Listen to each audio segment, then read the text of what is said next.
大家好，今天来学习几段新闻。第一段是有关西班牙的疫情的宵禁活动。Spain orders nationwide curfew to stem worsening outbreak 就西班牙决定全国宵禁来阻止 to stem worsening 就是正在恶化的 outbreak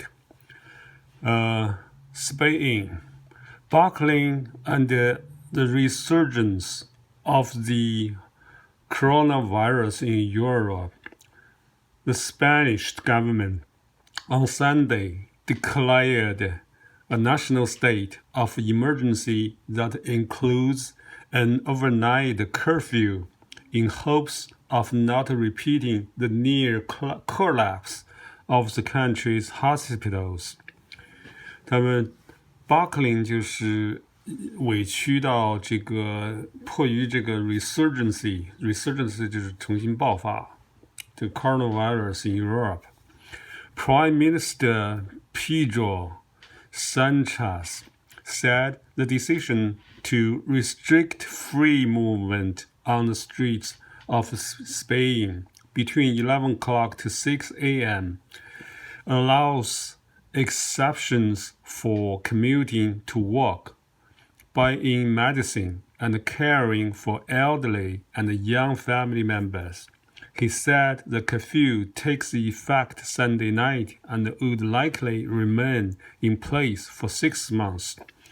就是从星期天晚上开始11点到6点钟，那个除了这个上下班的，或者是买药的，或者是要照顾老人的和小孩的，那么都要实行宵禁。这个街上要禁止自由活动。Sunday night and would likely remain in place for 6 months， 就是可能要有半年。The reality is that Europe and Spain are immersed， 深受或者饱受 in a second wave of the pandemic.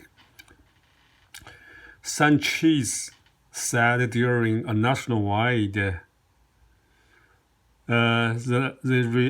reality 的现实就是 that European is nationwide address after meeting with his cabinet the situation we are living in this extreme.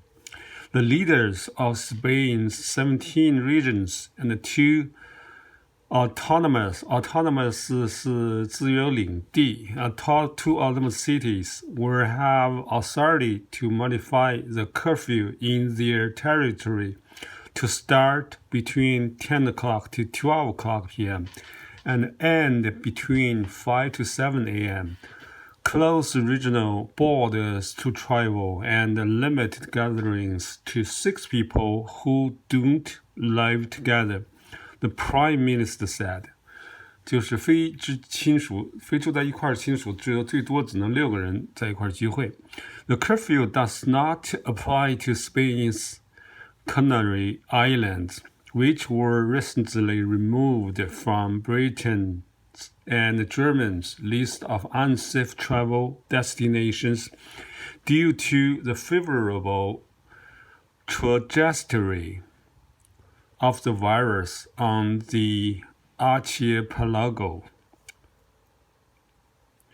With the mainline curfew, Spain is following the example of neighboring France, where the government ordered a 9 p.m. to 6 a.m. curfew for major cities and large swaths of the country this week.Health officials have been targeting nightlife and partying as some of the main sources for the latest revival of infections. Sanchez said he will ask Parliament's lower house this week to extend the state of emergency until May, as dictated by the Constitution. A state of emergency can last no longer than 2 weeks without endorsement of the Congress of Deputies. Spain's second nationwide emergency of the pandemic is not as restrictive as the mandatory home confinement that Sanchi ordered in March and lasted for 6 weeks before being gradually relaxed as the number of new confirmed cases fell. There's no home confinement in this state of emergency, but the more we stay at home, the safer we'll be. Everyone knows what they have to do, the Prime Minister said Sunday.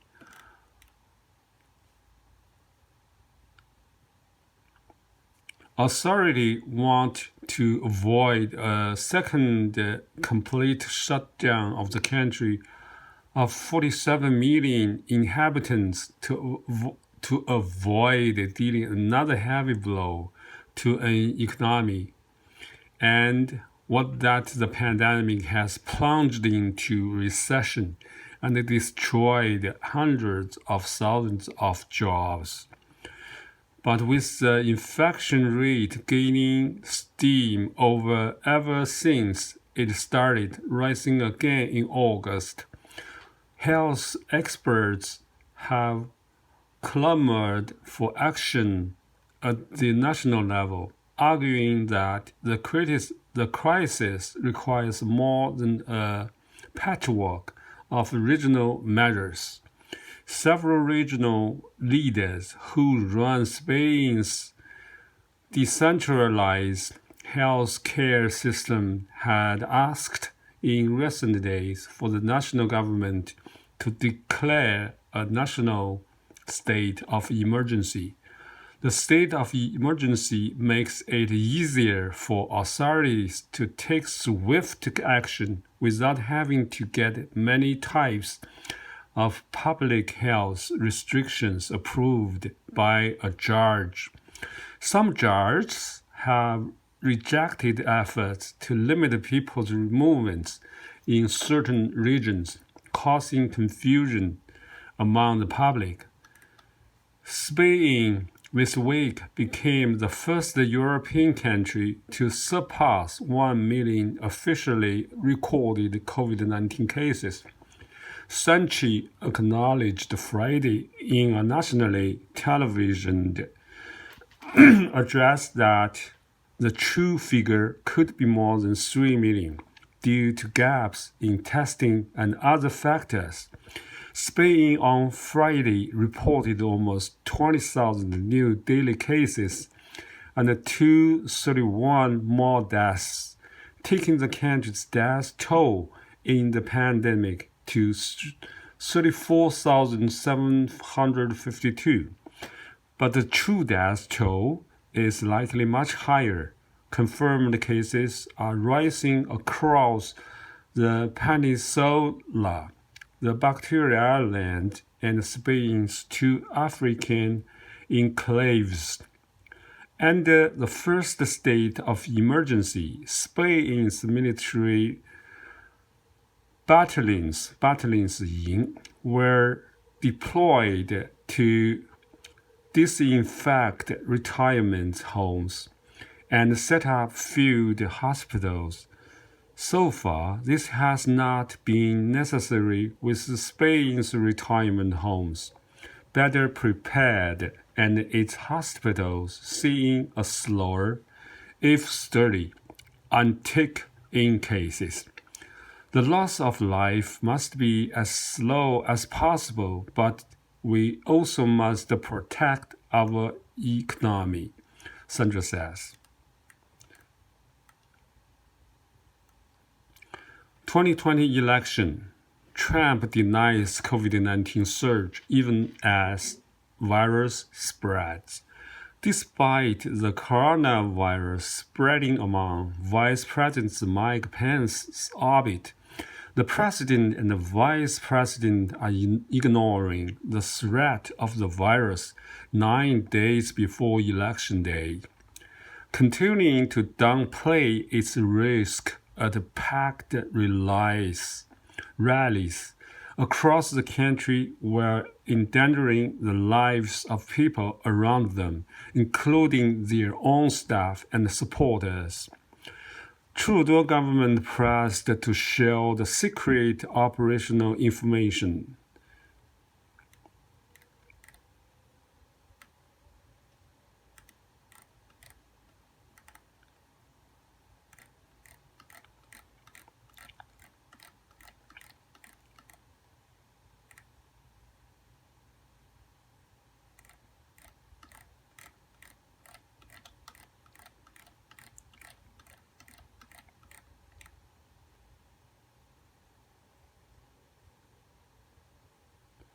Police used a huge crowd protest against Belarus for Lukashenko to step down. Stranger image opposition supporters parade through the streets in Minsk, Belarus, October 25, 2020. An estimated 100,000 protesters marched peacefully through Minsk in what appeared to be the largest demonstration in weeks. People were rallying ahead of an ultimatum set by the opposition for Lukashenko to step down from power. Police did not act against the crowds in Minsk for most of the day, but as darkness fell, videos posted by local media showed police attacking a large crowd with stun generators and appearing to open fire. In the video, people can be seen running in panic as explosions and clouds of white smoke go off. Huge protests flood Belarus capital again, defying crackdown. Shoots could also be heard, and the local media reported that the rubber bullets had been used. Christopher Buffett, 30 seconds scratch relieves year of back pain. Watch. There were reports of injury among protesters. The Belarusian human rights group Visna said over 120 people had been arrested in several cities. Video also shown police roughly detaining people in other towns, including in Grodno and Brest.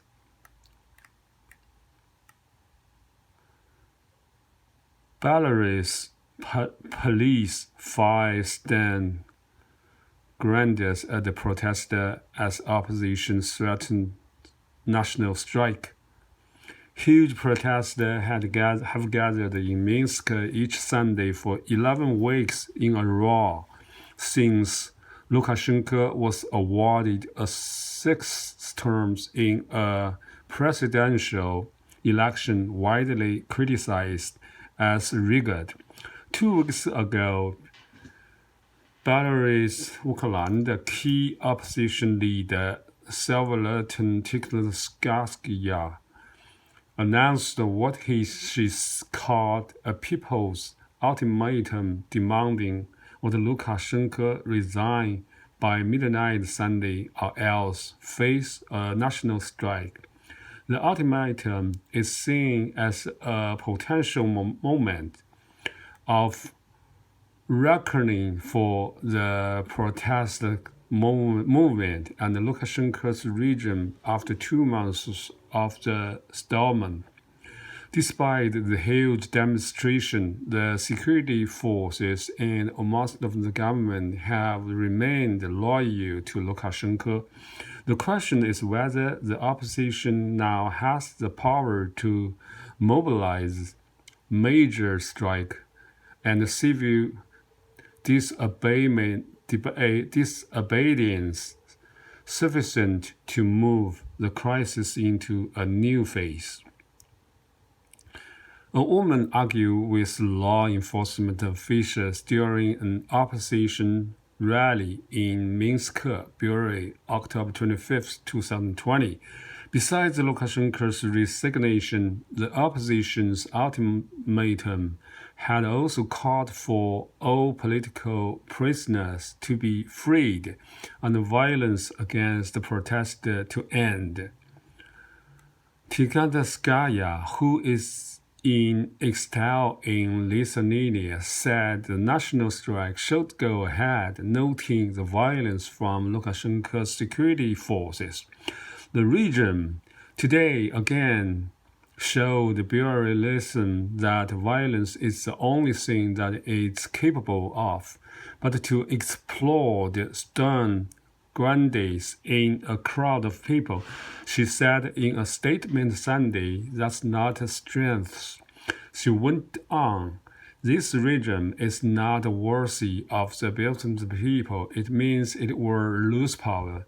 The United States, European Union, Britain, and Canada have sanctioned senior Belarus officials over their alleged role in rigging August election and violence against the protesters.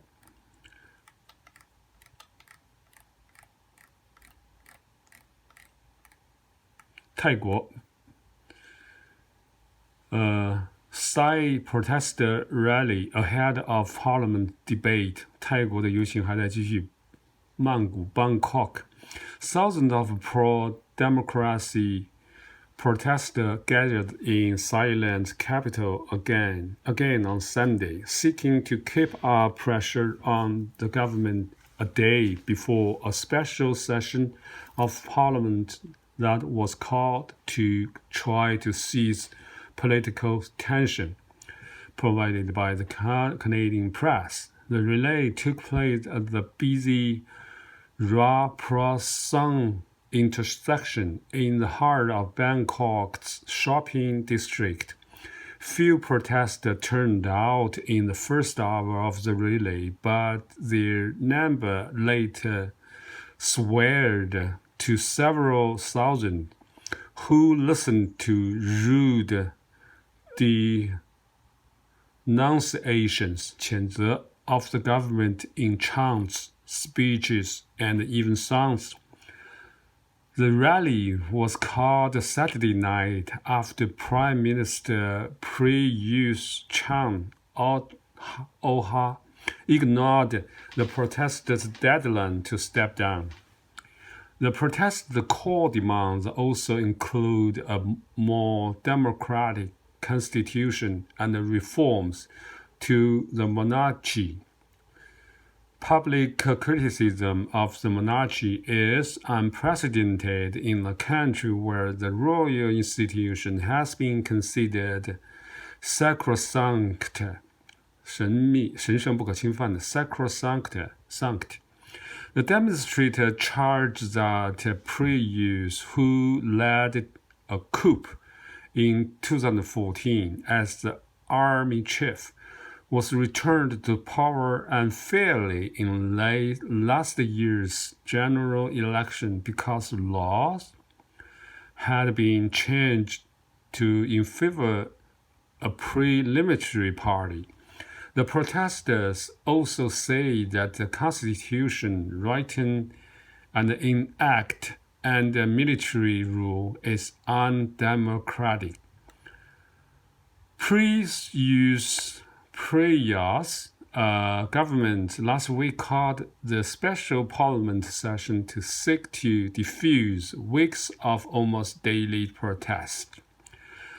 The session begins Monday and is expected to last 2 days. The only way to a lasting solution for all sides that is fair for those on the streets as well as for the many millions who choose not to go on the streets is to discuss and resolve these differences through the parliament process, Prayut said last week. He also left a state of emergency that he had imposed a week earlier that made the protest relay illegal.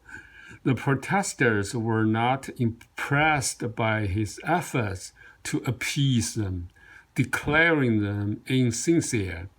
They noted on social media that the points of discussion submitted by the government for debate dealt not with their concerns, but were simply discussed criticisms of the protests themselves. They concerned the risk of the coronavirus spreading all relays, the alleged interference with the royal motorcar by a small crowd earlier this month, and the illegal gathering and the destructions of images of the royal family. Protest organizers have called for a Monday afternoon march to the German embassy in central Bangkok, far from the parliament complex on the outskirts of the city. The apparent rationale for the march is to bring attention to the protesters' contention that King Mahavaj spent much of his time in Germany. Protesters' criticism of the royal institution has irked conservative sizes because of monarchy traditionally has been treated as sacrosanct. Self-proclaimed defenders of monarchy mobilized last week online and in rallies in several cities, in many cases led by local civil servants. On Wednesday, a small royalist relay in Bangkok broke into violence when a few attendees attacked anti-government students' activities. On Sunday, as many as 1,000 royalists gathered peacefully outside Parliament, vowing to stay overnight so they could make known to lawmakers in the morning their opposition to any changes in the status of the monarchy.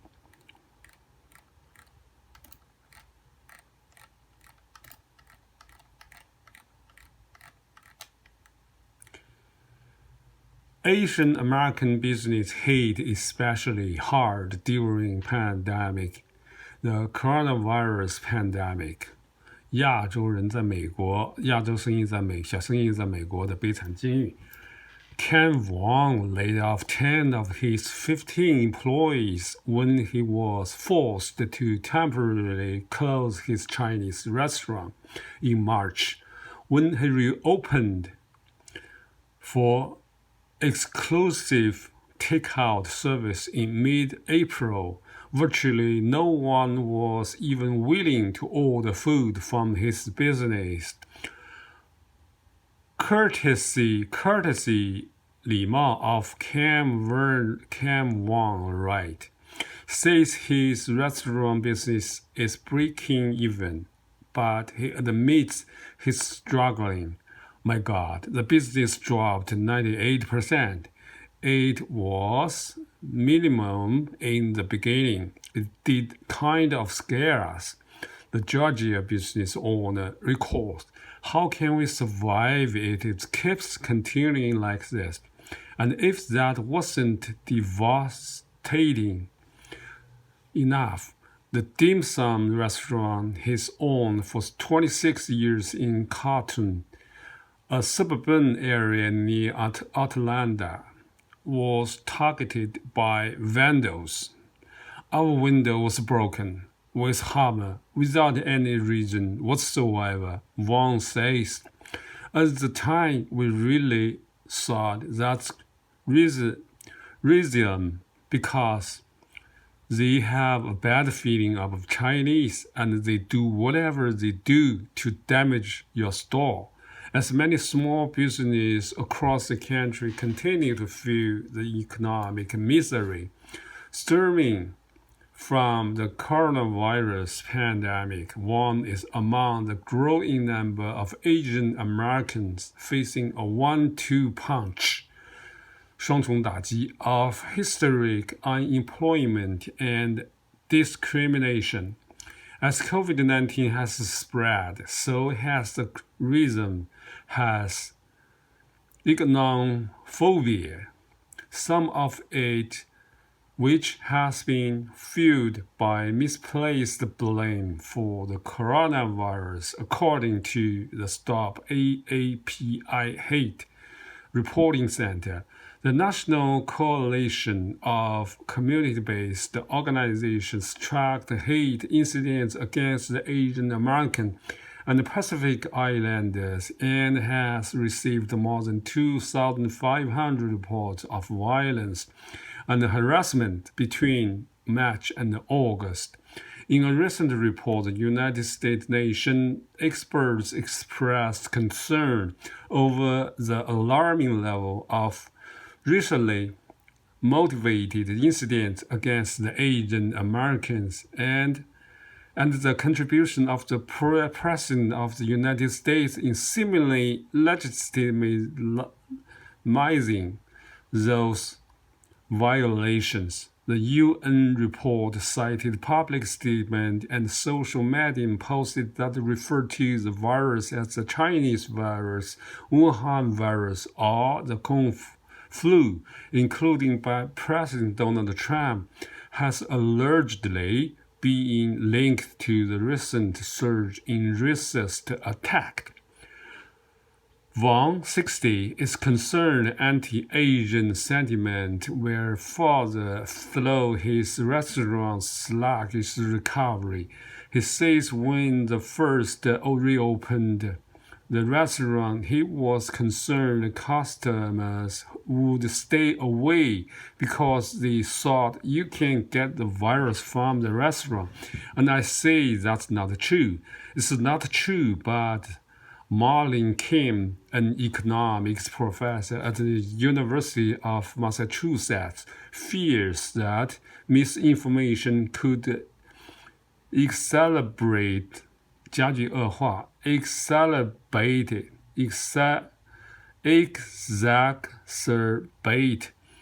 the financial institution. Unfortunately, if people continue to believe this means that Asians are more likely to have the virus, that they are bringing the virus, certainly Asians will have a more difficult time, especially Asian business in Asian area like Chinatowns.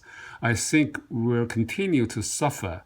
Kim says, and we've seen a number of businesses already close in Asian area of the country. Unemployment among Asian Americans skyrockets. The pandemic has taken a heavy economic toll on Asian Americans who have experienced unemployment rates spike by more than 440%. From 2.5% in February to 13.8% in June, according to the U.S. Department of Labor.